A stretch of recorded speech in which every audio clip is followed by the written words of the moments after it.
Bear Brand.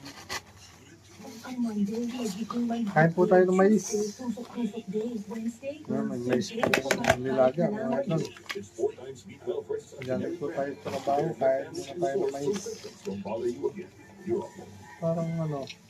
Kung wala kang pagkatawi sa akin, saka kung nais ko malaman, nasa iyo lamang kasapat. Matamis. Papaano ko isusukli kay Agamos ang pag-ibig na kami. Pinaglay po ako sa mais. Hindi namin naman salit ang pag-ibig. Bakit mo rin ako ang kasalanan? Ako ang may gawa. Hindi mo kailangan gawin. Gagawin ko, hindi para sa Sapiro, ginawa ko yung para sa aking mahal. Paano napunta Gutom na.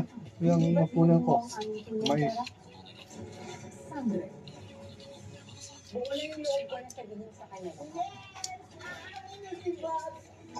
Ano kailangan? Masarap. Yung gagawin ba sa Sabado? Nakakaya ng mga isari. Wala na kami.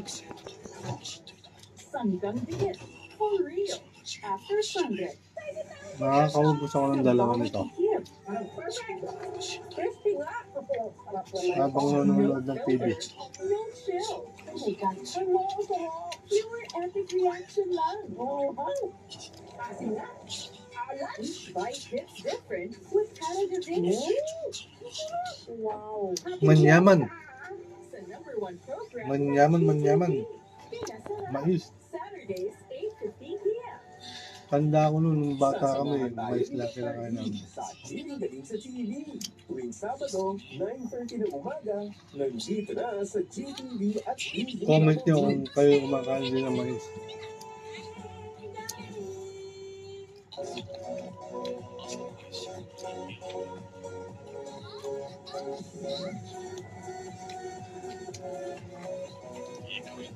Kasi ito talaga yung kanin namin noon dati, mais.